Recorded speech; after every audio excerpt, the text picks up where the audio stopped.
Good morning, everyone. Welcome to today's webinar. It's about the deep dive into the Typesafe Reactive platform with a focus on Activator and Play. Today's webinar is going to be led by Kevin Weber. My name is Laura Masterson. I'm the Community Manager here at Typesafe. Today's webinar is the second of a three-part series. The final webinar is going to be on September 17th, and it's going to focus on Akka and Scala. We're going to release all three recordings of the sessions once we wrap up. So just a few things to go over before we begin. As a reminder, today's call is being recorded, so you can look for the recording short, when we finish all three sessions.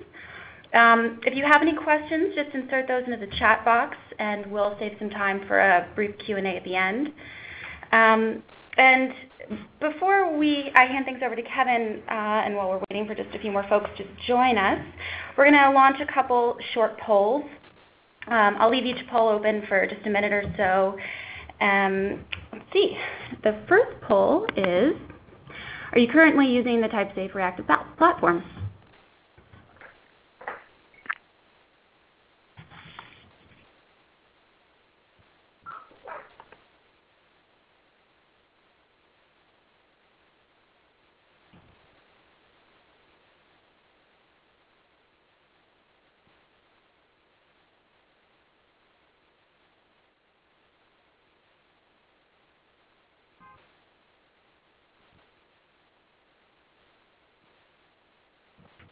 All right.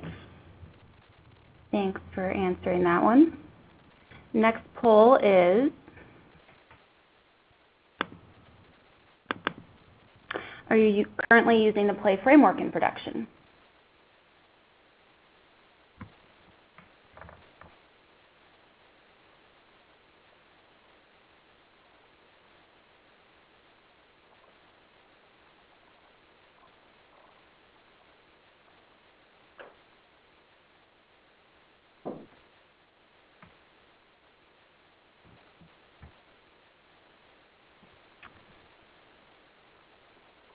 Great.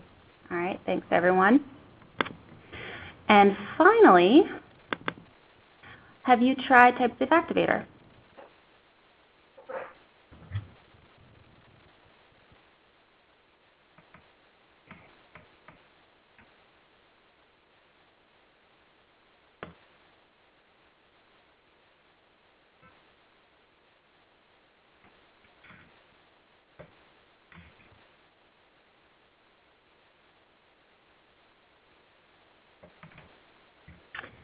All right, I'm going to close the poll, and thanks everyone for participating in those, and I'm going to hand things over to Kevin Weber. Thanks, Kevin. Hi, thanks a lot, Laura.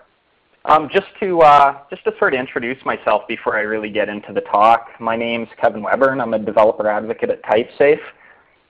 Before joining up with Typesafe, I was the lead Play and Scala developer on Walmart Canada's relaunch of their platform, which was completely rebuilt from the ground up in Play, Akka, and Scala. So that's very exciting. So I'm on the side of people that have tuned in who have used Play in production and know how wonderful it is. So I'm going to be talking to that. I'm also going to be hopefully giving some good tips and tricks for people who haven't used Play in production before, or just starting to think about potentially using it for a project that's coming up. And it actually looks like quite a few people have already tried Typesafe Activator, which is great. So I'm going to talk a little bit more about what some of the options are for a few of the people who may have only looked at it briefly, but haven't really dug into some of the feature sets, or have maybe been thinking about creating an Activator template, but haven't done so yet. So the topics, goals, and context. I just covered that. We're also going to do an introduction to the core features of Play 2. It's not going to be an advanced talk. It's going to be kind of an overview of some of the core features and some of the cool interoperability features that are great, especially with Akka. And I'm going to very briefly touch on what a reactive application is and sort of how Play fits in with the bigger picture. But I'm going to spoil the surprise on that last bullet point, is that it's there's some great Activator templates that kind of demonstrate this, and I've also written a few articles on reactive applications. There's some great talks. So once you tune in and go through this webinar, you should have some great starting points to learn about the core features and learn how you'd use them to build a reactive application. So let's kick things off with an introduction to the Activator itself. Typesafe Activator is a browser-based or command line tool that helps developers get started with the Typesafe reactive platform. And really, there's two keys in this, that it is browser-based and there is a UI behind it, but it also is a command line tool. And that's personally how I prefer to use it. And so we'll go through a little bit of both. So just getting started is actually very, very easy. So if you want to get started, so out of the few people who answered the poll who haven't used Typesafe Reactive Platform, haven't used Play in production, getting started and actually learning about the various options on the Typesafe Reactive Platform, super easy. You basically just go to our Get Started page. There's a few optional steps I've listed here. Myself personally, I use a Mac, and sometimes if I try a new installation, there's some caching stuff that's kind of hanging around that blocks me from launching. So I just blow away my Sbt and Ivy cache in my home folder, and then all you have to do is basically unarchive and execute it, and it's one click from there. So I recommend anybody, even if you want to get going while you're listening to me, start downloading it if you have the bandwidth. I highly recommend it. So what happens when you launch Activator? Activator is, like I mentioned, both a command line tool, but it's also a UI. And really the goal of the Activator is to provide an immersive learning environment first, and also it's basically to kind of wrap up all the functionality of the Typesafe Reactive Platform and give everybody sort of a one-stop shop. So instead of having to download everything separately and figure out how all of it works together, you basically can just launch the UI and pick your favorite tutorial or seed. And I'll go into a little bit of what the differences are between the two. But when I mentioned learning how to build a reactive application, there's two really great examples right off the bat, which is reactive maps and reactive stocks. Now, obviously, to get into sort of the full definition of a reactive app, that's easily a topic in and of itself, so I won't go into that. But there's a lot of really good starting points with the Activator, and that's the whole point. So I'm going to also touch on what the components are of an Activator tutorial now. And basically, so when you actually choose what tutorial or seed you want to work with, what ends up happening is you download everything you need, and you're basically presented with, it's a story of three parts. A tutorial itself is for learning. It's also for developing. So you can go through a tutorial, you can code, compile, test, run, and inspect. And towards the end of develop, so if I just highlight develop here, towards the end of that list, not a lot of people are super familiar with especially inspect, so I just wanted to kind of touch on that. There used to be another product that Typesafe offered called the console, but if you look here, there's also the sort of deliver side of the Activator, and that's monitoring integration. So the Typesafe console is not a thing anymore. We've put a lot of effort into integration with AppDynamics, New Relic, and other tools. So on the develop side, you have the Typesafe Activator now, which has quite a few features of the console, and that's through the Inspect tab. And then through the deliver side, when you're actually ready to go into production, you're going to want to look into a monitoring tool, and AppDynamics and New Relic are one of them. And I personally use New Relic, so on the Walmart Canada project, we use New Relic, and it's quite awesome. I've been also digging into AppDynamics more and more lately, and they're phenomenal tools.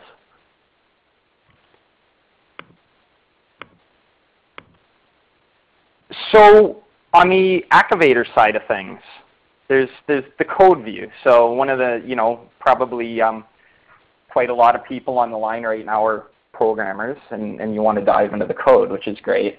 And Activator makes it super easy to, you don't need to set up an IDE, you don't need to do anything overly complicated, just to at least start to poke around with the code, and that's actually an important and great thing, because not everybody already has Eclipse or IntelliJ set up on their machines, right? So, you know, in the example of, say, you're a Ruby developer and you just want to, you know, see what a reactive application looks like on the Typesafe Reactive platform, there's nothing aside from the single download that you need to get that on your machine, get it set up, and start going through the tutorials, browsing code, even making small changes, compiling, testing.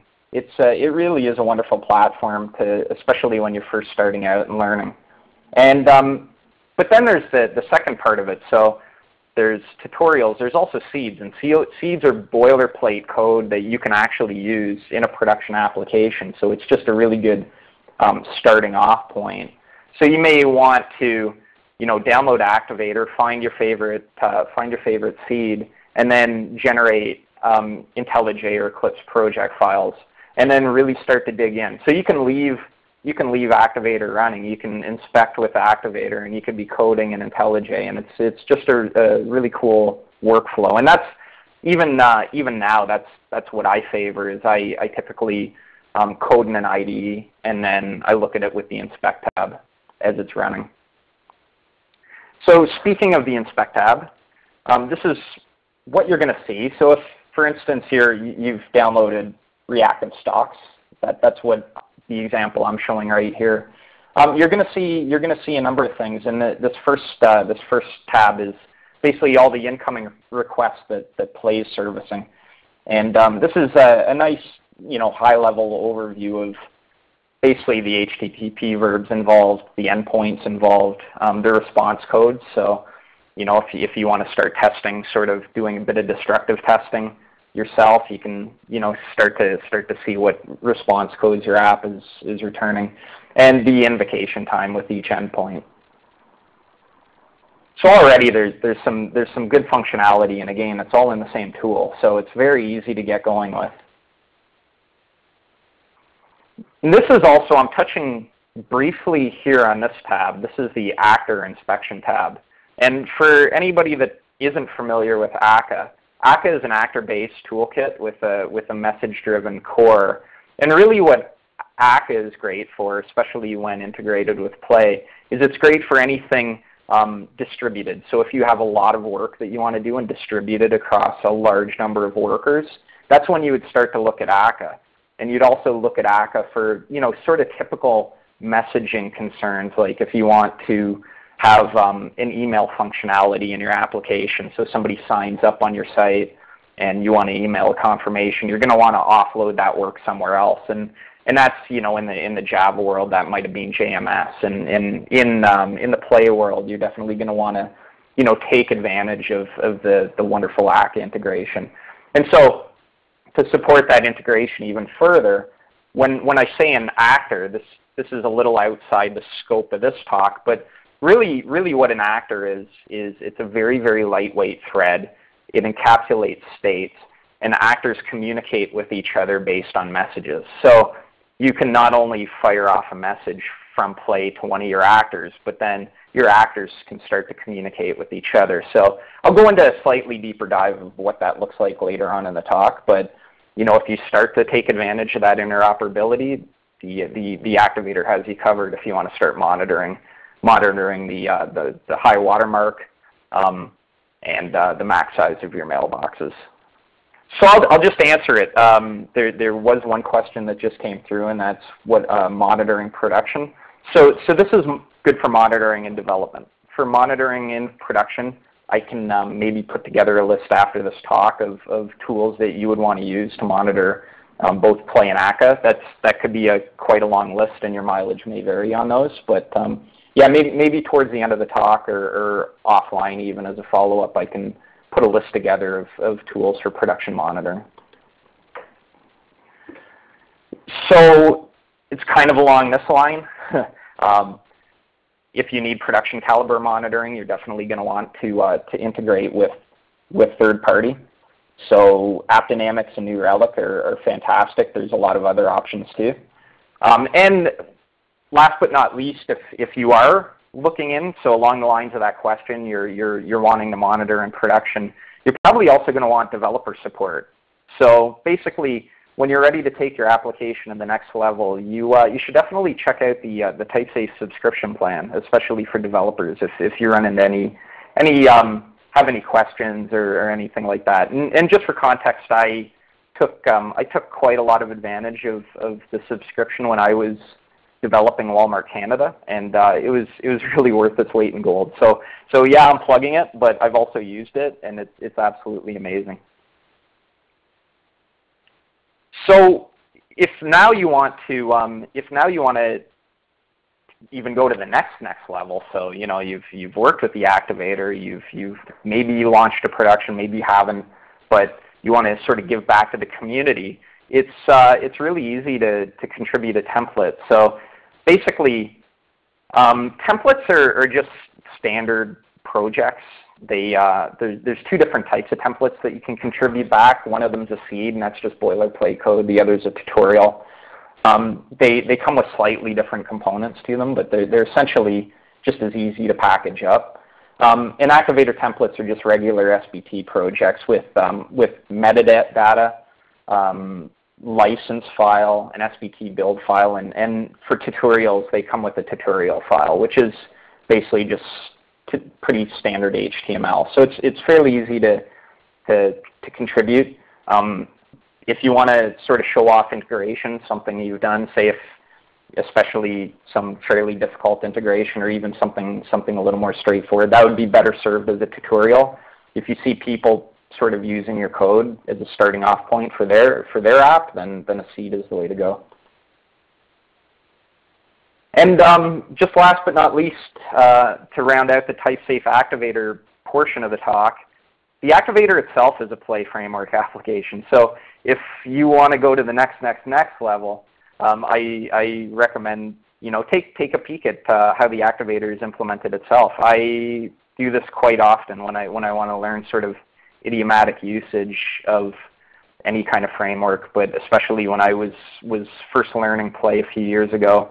I really poked through all of the GitHub projects, and there's a lot of cool stuff cool tips and tricks that are way too much to cover in a webinar, but they're all through the code base. So yeah, feel free, and if you find something that you think is exceptionally cool and isn't covered a lot, that's a great opportunity to create your own Activator template. So now let's dig into to Play itself. So not everybody here has used Play. So for those who have already used Play, this is already pretty well-known stuff. But for those who are new to the platform, or even maybe new to Play 2X, maybe you've used Play 1.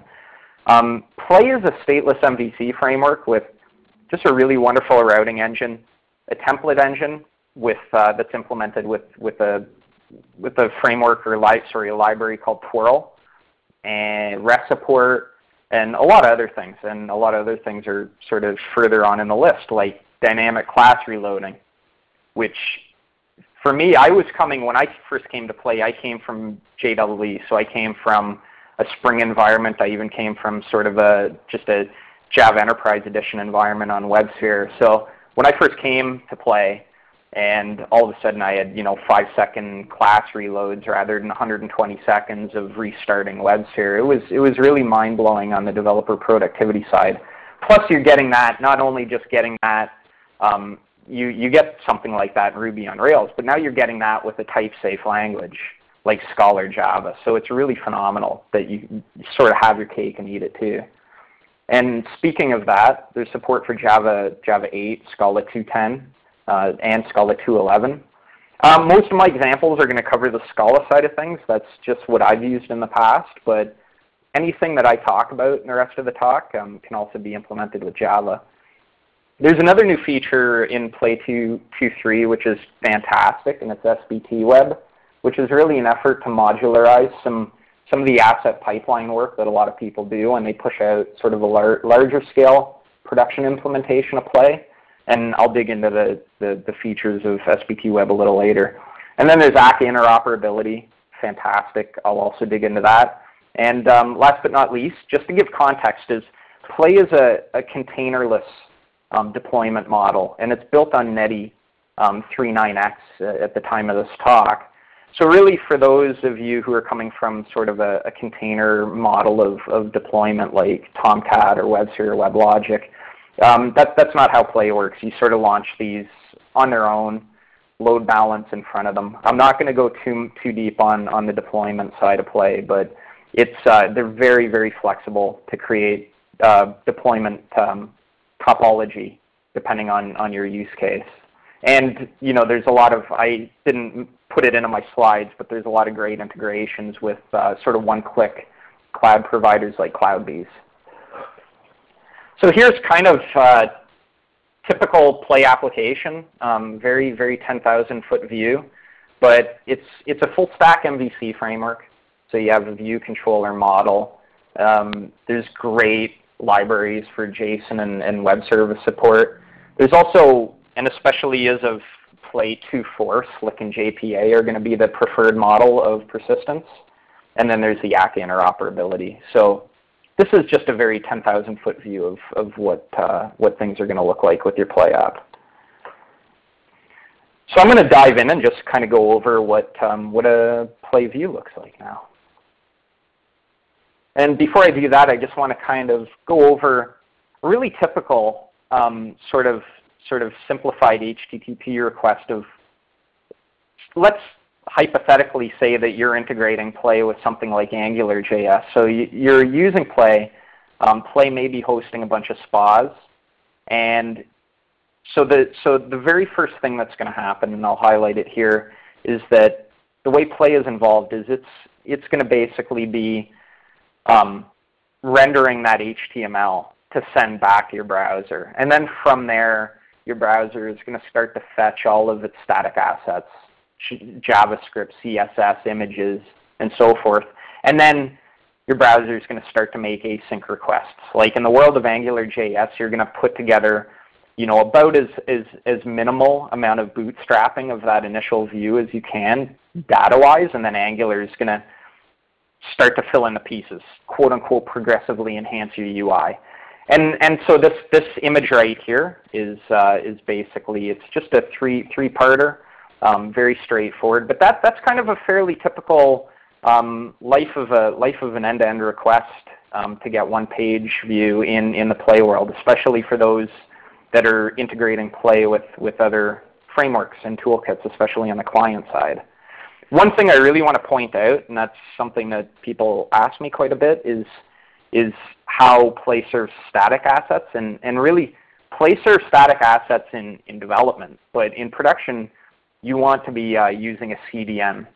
So you may want to look at Akamai. If you don't use a CDN and you really want to serve your own assets, then you still don't want Play to do that. You want to push it off to something like Nginx. You want a web server, some kind of server whose purpose is to serve static assets, and Play is not designed for that. So just putting it out there early. So here's an example of what a typical sort of Play view template might look like, especially in, now I'm not including everything else. This is a very, again, 10,000-foot view of what life might look like if you integrate Play with Angular. But the point of this is that Play is fantastic, and even though it's full stack, it's also very, very flexible. You can integrate it with anything else you'd like. We're not going to the extent of it's so opinionated that it's Play or nothing. No, I've personally integrated Play with Angular. I've integrated it with Backbone. It's _JS is another one. It no pun intended, plays well with a lot of other toolkits. But this is a template that is comes out of the box with Play. This is what they look like, implemented with Twirl. And the reason it's called Twirl, just to point it out, is because these little @ signs are sometimes called twirls. So if anybody ever asks you, there you go. The more you know.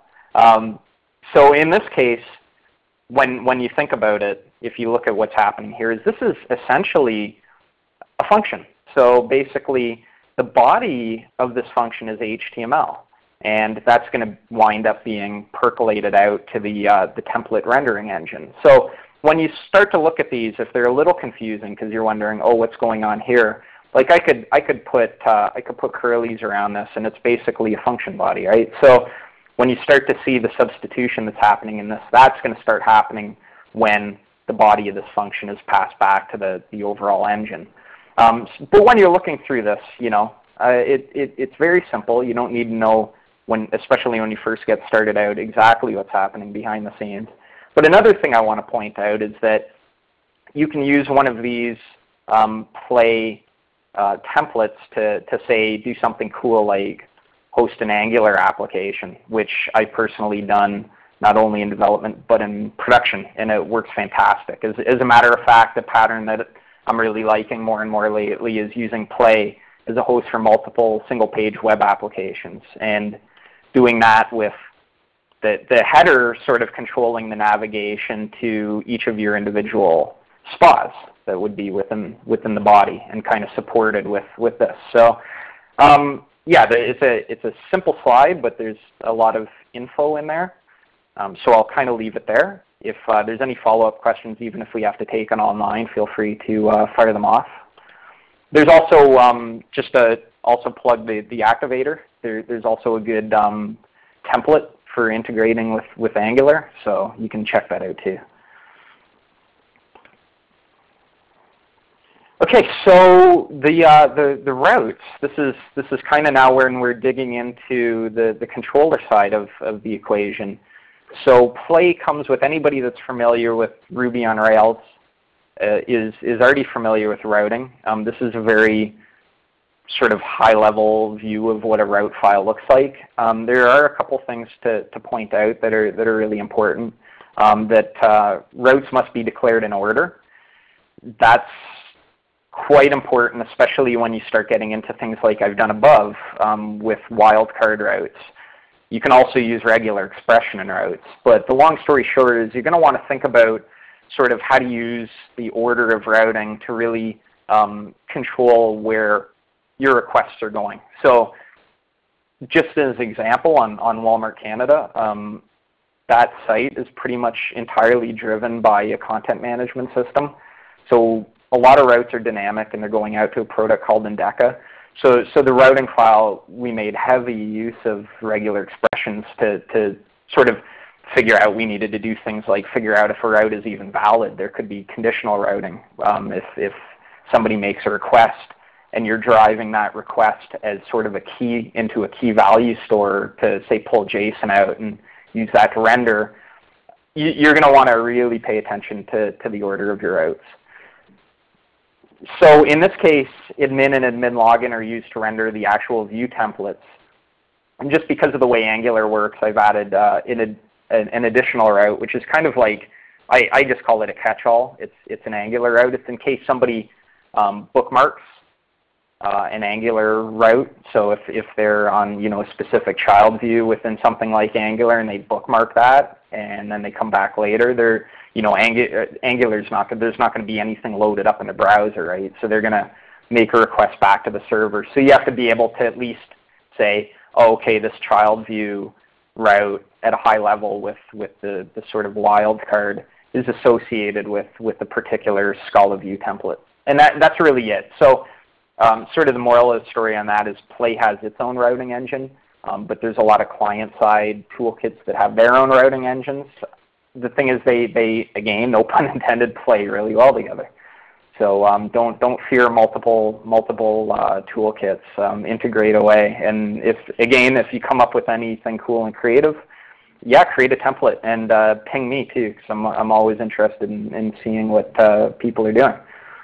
So last but not least, just to point out, there's nothing really special about web services as far as routing goes, aside from the fact that payload is going to be JSON versus HTML, so the content type is going to be different. I'll get into that in a second. So just moving on.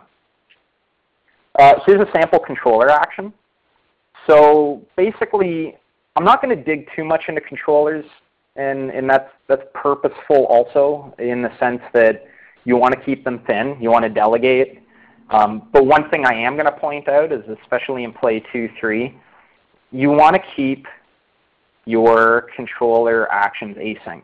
And really what that means is, so this is maybe a little on the advanced side, but when you're looking at this code, I wonder if I can remove this. Okay, never mind.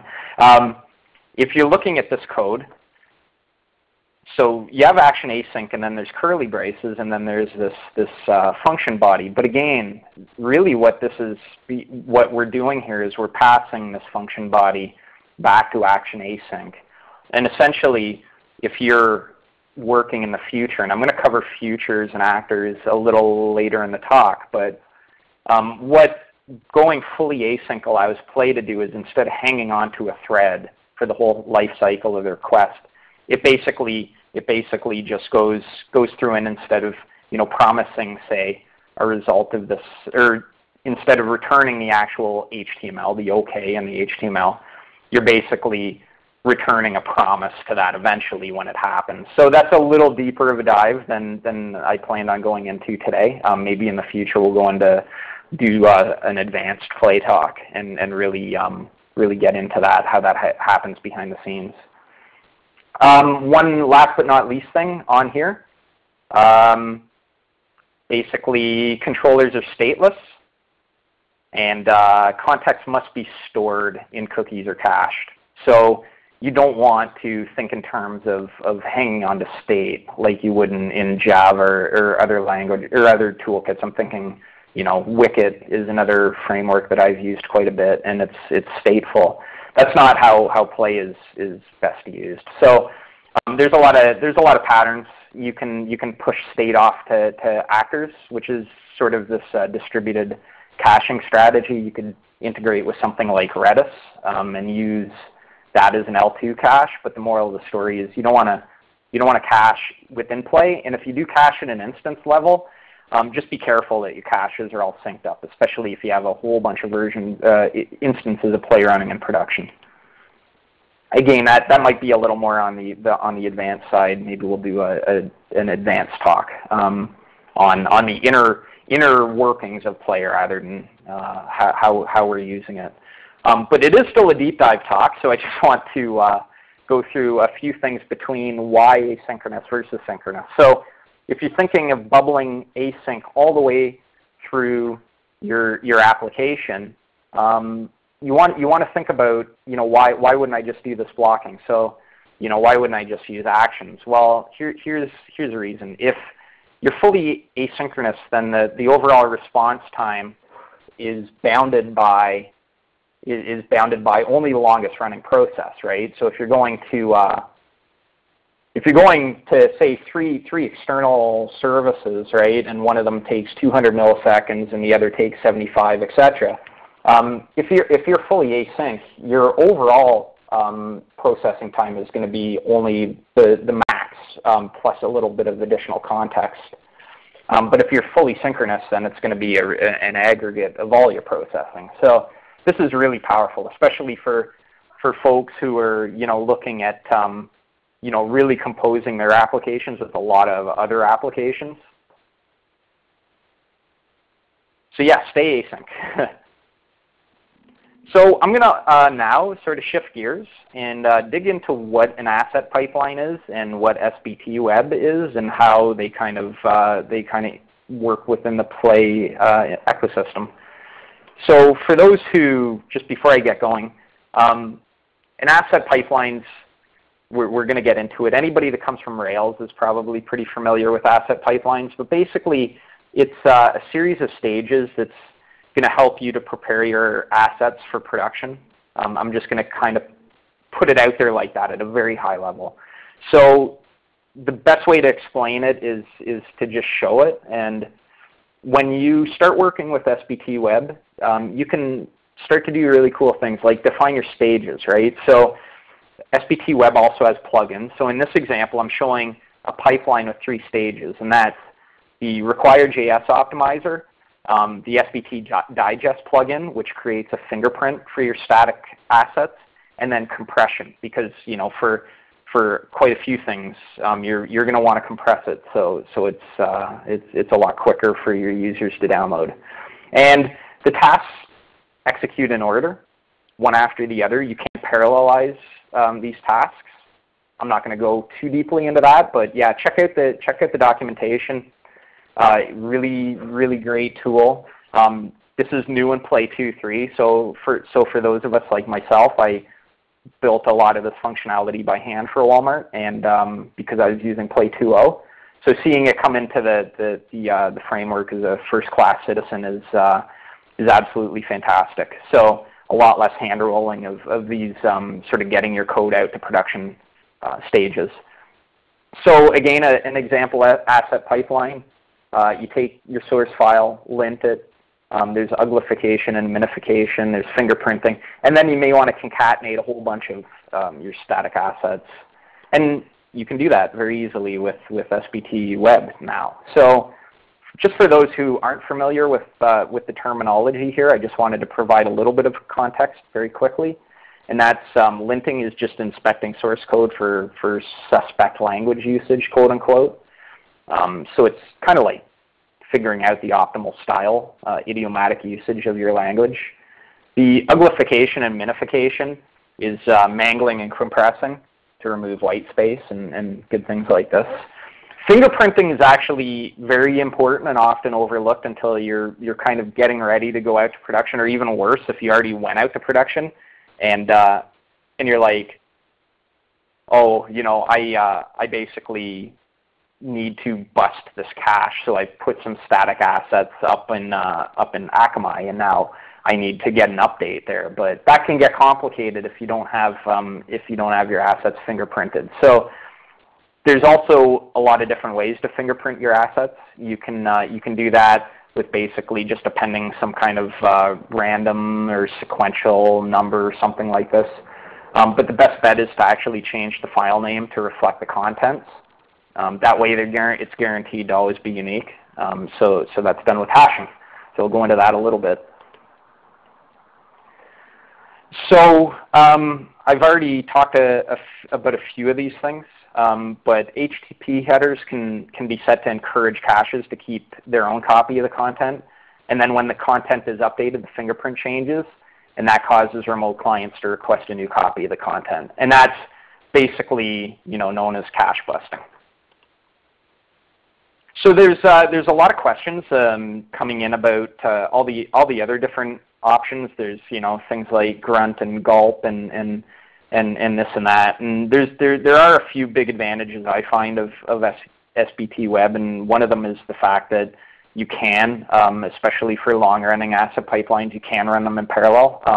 But I'm going to stop my explanation kind of there, in the sense that I haven't worked with a lot of these. So my advice to anybody who's really thinking about sort of evaluating Sbt Web with something like, you know, grunt or gulp or whatever is just evaluate both. I typically like to keep all of my build stuff sort of in one place, and when, you know, for my own integrations in the past, you know, I find Sbt Web like just now that it's come into Play 2.3 when I'm kind of working with it at this level, but even when I built a lot of this stuff by hand in Sbt, it just really integrated well with the tools that I was using, like Bamboo, so I can sort of, you know, kick this off with Bamboo very easily, and then create sort of version package artifacts for deployment. But, you know, I mean, if you've got a solution that's already working perfectly well for you, take a look at that, take a look at this, and kind of do your homework. But this is fully featured. So if you've hesitated on basically implementing your asset pipeline in Sbt before, you don't have to do that heavy lifting. So maybe take another look at it. So to turn on asset fingerprinting, it's really easy. And I'm just going to give this example. You just add an additional route, and you're basically pointing. This is another advantage, is you can do all of this sort of stuff all within Play and not have to worry too much. You can add one additional route, point it towards your versioned assets, and then, you know, you're basically, if I put a little arrow here, then you're basically just pointing towards the reverse routing versioned asset rather than non-versioned. And when you actually version when you've actually versioned your asset, it'll create a few. So here are the various Sbt Web Plugins. And you can not only can you grab the one that's right for you, you can create your own. So that's a new feature of Play 2.3. Highly recommend taking a look at it. So there are a few comments that this is maybe getting into a little more of an advanced talk than people anticipated. It is a deep dive, so I apologize if it's going a little too into the nuts and bolts. Yeah, I covered off Activator in the beginning. So if it is getting into too deep territory for you, there's absolutely no harm in either staying on the line or dropping off, grabbing a template now that you've seen what the Activator is, and just start to dig into the Hello World stuff. It's I've been there myself. I have been a Play user for a couple of years, so it's really easy to get started with. So even though I'm going into some of a few deeper ends of the Play world, this is stuff that if you're getting towards the point that you're going to want to actually put a Play app into production, just start thinking about. And this is stuff that's covered off in a lot of other frameworks. So this is going to get into a little more design material. So yeah, hopefully it's still within a good realm for the audience. And this is just kind of like I would call this kind of a pro tip, not really directly associated with the Activator itself or with Play itself, but one of the first kind of shifts I had to do coming from JEE and things like Hibernate and ORMs and stateful web frameworks is starting to think in verbs rather than nouns. So a long time ago there's a pattern, and it was kind of like you wanted rich behavior on your domain model. So you wanted your model to be able to save itself. And I personally, now that I'm working with Play, much prefer verbs. So I like to sort of ship off a model and basically say, hey, save that. It's personal preference. I find the verb sort of approach to things a lot easier to implement and test.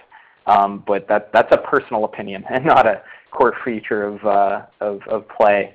But Play along those lines, and I'm just going to point this out, is that maybe a little bit different than other full stack MVC frameworks is Play, while it's opinionated, it's not so opinionated that you can't very easily implement your own sort of solution to persistence. So you can implement your domain model with typical CRUD.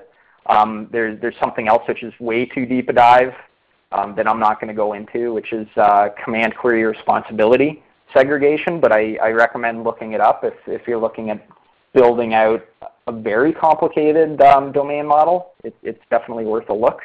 But you can do both in Play. You can do really whatever. You can do plain SQL if you'd like. And I actually do quite a bit of that myself still. Speaking of which, so I'm going to cover off another feature of Play, which is Slick. And basically, Slick is a functional relational mapping library for Scala, where you work with relational data in a type-safe and functional way.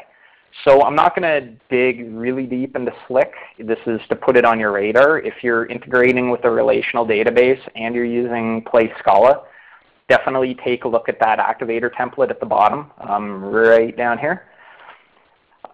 But what's great about this is that you can actually, basically you're working with your relational database using typical Scala collection API and things like filter, map, and for each, and all of the great advantages like composability that go along with those. And then it generates SQL. So it's fantastic. It's definitely the going to be the preferred approach, especially into Play 2.4.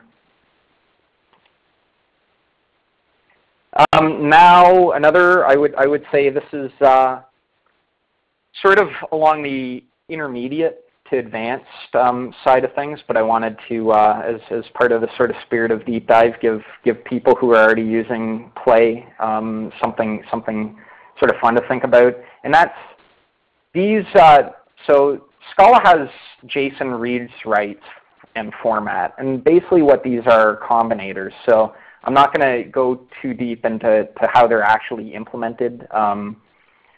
But what they allow you to do is they allow you to do a lot of cool things like coast-to-coast JSON, for instance. So if you're using MongoDB, you can write very little in what I would consider like coming from an imperative background, like a Java background, typical code.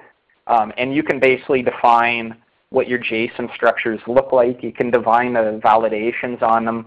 And then everything is kind of like one line of code. So you can take, in this case, a write. So if you want to basically take one of your domain models and write it out to JSON and send it back to Angular, there's not a whole lot of code. You can define one of these implicit writes, make sure it's an implicit scope, and then you can use JSON.toJSON and it happens. It's very, very easy. I recommend doing this, looking into this if you'd like to cut down on a whole lot of code. Same with JSON reads. So this is a Scala JSON reads example. Again, I'm not going to go too deep into how this is actually being implemented. Once you get the hang of using them, I recommend starting to look into the implementation. It's really fascinating, and this is kind of, I would actually say that this library is sort of what flipped the switch for me, coming from Java to Scala a while ago. It took a little while to get my head around writing functionally versus imperatively, and starting to look into the implementation of these really helped me out quite a bit. But basically what we have here is you can start to chain these together, and it's still fully functional. It's still fully immutable. So, and you can use the free apply method on your location to basically take a JSON structure and construct an actual location object from it. And yeah, you can even you can implement some validation, custom validation logic. I won't go too deeply into the validation side of things, but just the sort of moral of the story is if you're doing anything, especially integrating with something like Angular or another client-side framework, highly recommend taking a look at these. So now I'm going to go into another question that a lot of people ask, and although this is kind of a deep dive topic, futures, actors, and WebSockets, it's usually one of the first questions that sort of people start asking when they get over the comfort level of the really core features, like figuring out what a controller is and things like this, is really what's the difference between a future and an actor, and how you can do that to do something cool like WebSockets. So if you want to parallelize a very deterministic algorithm, futures are the way to go. And that's a great quote from Derek Wyatt from Akka Concurrency. I highly recommend that book. That's a great Akka book. So a future, it's not very complicated at sort of first blush. It is kind of complicated more from a conceptual point of view to wrap your head around the fact that you're no longer working with the actual thing that you want to work with. You're working with the future of the thing. So it's a little interesting. I found it interesting coming to it. Once you get the hang of it, it's like, how did I ever do things synchronously, and why? I was bounded by, sort of always bounded by the aggregate of all the work I was doing, and now I'm not. Now, sort of it's just sped up all the apps I write immensely. So this is a very short example, but there's a lot going on here, so I'll kind of step through sort of one thing at a time, where we have this intensive computation up here. And so we don't want to do that. So if we just ran the intensive computation completely synchronous, so that would block this thread, and that would slow our application down. And threads are really precious, but futures are not so much, right? So what you basically want to do is, rather than sort of run through the computation synchronously, you want to pass it to a future. So what that's going to do is that's going to, when you start thinking about eventing, right? It's not call stack based anymore. And that, again, that's a little too deep maybe of a talk for now. That could be a whole other talk, but you're not hanging onto the thread waiting around for whatever the new routine is to return the value that you'd like. You're basically just passing it off to a worker, and then Play is going to handle, whenever the result does come back, Play is going to aggregate everything together for you and then ship the result off to the browser. So that's sort of the moral of the story. So now you have this future int that you're going to work with, and then you're going to want to map on that future int, and this is kind of where the real work happens. So I won't go too deep into that, but the sort of moral of the story is you definitely, again, want to be async. If you're just in development, just getting used to the toolkit, you don't necessarily have to go there right away. Just get used to what a view template looks like, get used to what the routing engine looks like, and get used to controllers themselves. But then when you start to actually get into it, you're gonna want to start to go over and sort of refactor all of your code. The sort of moral of the story, or not moral, but sort of something that I look for is if most of the custom code that I'm writing is returning a future or something, that means that I'm well on my way to basically being async. So if you're missing a few pieces here and there, it's not a big deal, but you want to start getting used to the fact that you're not working with the actual values themselves. And futures are great. You can compose futures of other futures, chain them together, and they're great for parallelizing a deterministic algorithm. So now, actors. What's the difference between an actor and a future, and why do I use? So there is a good question that just came through right now, and it's like, what's the difference between futures and actors, and what's callback hell? And that's a great segue into what actors are. So, and I cover that in the bullet points here. And actors are great at handling mutable state. So this is especially, so if you're in the quote-unquote real world and you're refactoring an existing application, you want to preserve code. Actors aren't a bad way. Like I've done this in the past where I start to sort of encapsulate some old legacy code in an actor, and now not only is that preserving some of my code, it's also giving me distribution. So it's fantastic. Very easy for imperative developers, I find, to dive into quickly. Because if you want to change behavior, you're not thinking in terms of composition of futures. You're thinking in terms of how do my actors talk to each other. And it's a really easy concept to understand. You basically have these entities, and they have messages that they know how to process, and that's the body of this. So let me explain that a little bit along those lines, is that an actor is basically, you don't work directly with the actor itself. You work with an actor ref. So I won't go into this piece too much.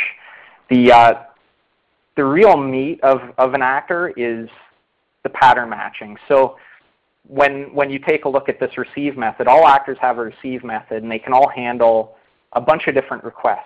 And all of these requests are typed in some way. And you can actually, using Scala, pattern match along them. You can send a message, in this case, this bang notation right here. I'm saying basically that I want to send some response back to the sender.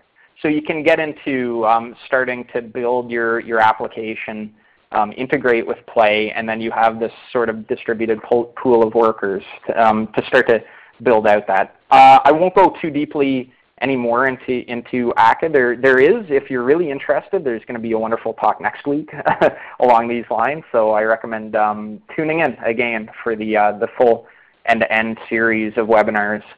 So now, just to answer the question that somebody asked me, the reason that you avoid callback hell is because messages are directed, right? So the reason you get into situations like callback hell, I'm thinking specifically of Node.js, is that basically in Node.js, you're basically working with anonymous functions. And then you're not directing what you want to do to anything specific. So you get into very nested what would be called, I believe the term is pyramid of doom. So, and that's because they're undirected, and that's because they're anonymous functions. And if you want to avoid that altogether, a message, so like an actor-driven or actor-based toolkit is probably the way to go, because you're taking a message, you're still completely message-driven, so you're not blocking while you send the message out. But you're also avoiding the sort of pyramid, because you're not sitting around and waiting for anything. You basically just sent your message. You've told somebody something else, and then it's totally up to them. They can, send a message back to you, and if you can handle that type of message, you'll process it. But otherwise, you don't really need to worry about it. Now, there's two patterns. So I won't talk about the ask pattern, but this exclamation point is called, it's a bang, it's a tell. So you're basically just telling another actor something else, and they have to be able to work with whatever message that you send to them. So that's the long and the short of it. So now getting kind of near the end of this section is WebSockets. So anybody that's worked with WebSockets, a little more advanced again, deep dive. I'm not going to apologize for it. A few people told me not to worry about it, and that's great. So I just want to make sure that everybody's getting something out of this. But WebSockets are really cool. I've done a lot of Netty programming in the past, and these were painful to build out directly in Netty. You have to worry about a lot of things, and now you don't. So as of Play 2.3, it has really first-class support for WebSockets, and the coolest thing is you can basically handle WebSocket communication with an actor. So your actor can have a reference to the channel that it's talking back to the browser on, and I kind of show this code right here is really all you need to kind of get started. You basically just register a particular actor with so right here you basically say that you want to accept this WebSocket communication with an actor, so you want the actor to handle it, and the message type coming in is going to be JS value. The message or the content type going out is going to be JS value, and it's really it's that simple. So actors, better for discrete messages. Iterates, I'm definitely not going to go into those today. Better for streams, but there's also going to be there's a new project, Reactive Streams, coming along in the future. Yeah, maybe take a look, see if these suit your needs. But both of these mechanisms can be accessed using the builders provided. So that's really that section closed out. I highly recommend taking a deeper dive into all of it. It's yeah, great stuff, and a lot of it's new in Play 2.3. I'm going to touch we're getting near the end of the time, so I don't want to sort of go on too much about testing, but very important. Play ships with great out-of-the-box support for test frameworks. Scala test is one option. It has very human readable output, so some teams prefer it in English. If your team doesn't speak English as a first language, if you speak French, for my friends tuning in from Quebec today, maybe Scala test isn't that sort of advantage is nulled out. But there's feature spec, there's matchers.